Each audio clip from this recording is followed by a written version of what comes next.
The problem of our waste is really impacting our Latinx communities in very disproportionate ways.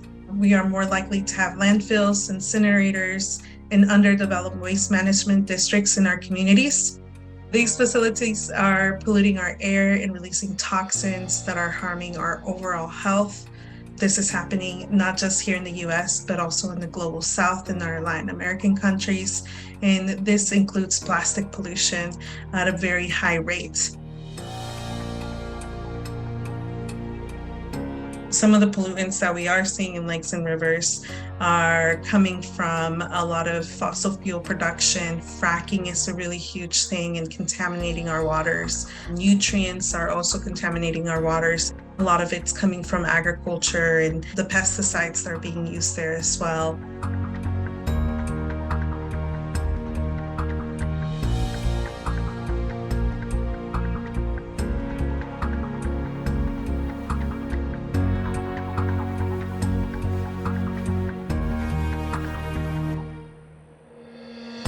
There's a lot of ongoing efforts to really look at the way that we are managing our rivers and moving away from gray infrastructure into green infrastructure and revitalizing and restoring our rivers.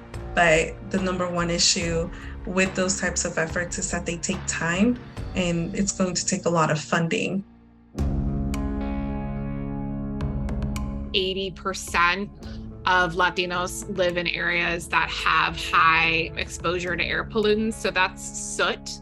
Soot can come both from oil and gas production facilities and vehicles. And 35% of Latinos, which is more than 13 million people, live in areas that violate federal air pollution standards for particulate matter, soot.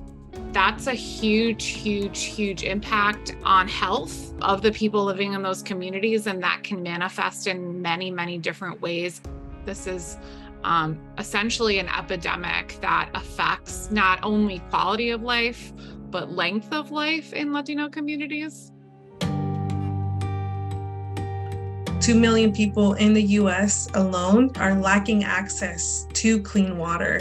And Latino households are twice as likely to lack complete plumbing in their households as opposed to white households. One of the things that we're really seeing when it comes to lack of access to water is pollutants, but then the other issue that doesn't really get talked a lot about is the affordability issue.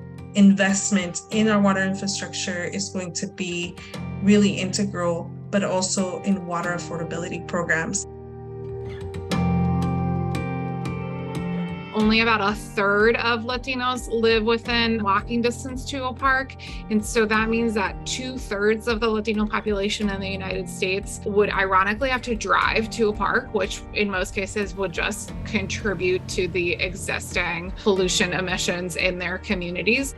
I think we've got to really prioritize increasing access. So, when it comes to national parks or state parks, we've really got to think about the fact that Latinos are less likely to own cars than their white counterparts and other groups of people. So we've got to improve the public transit access and improve the bicycle access to parks. In all of these issues, the majority of the issue is created not by Latino communities, and yet they are bearing the brunt of the negative outputs. That's literally the definition of environmental injustice. We have a lot of work to do to rectify that and to make policymakers aware of the fact that Latino communities are watching.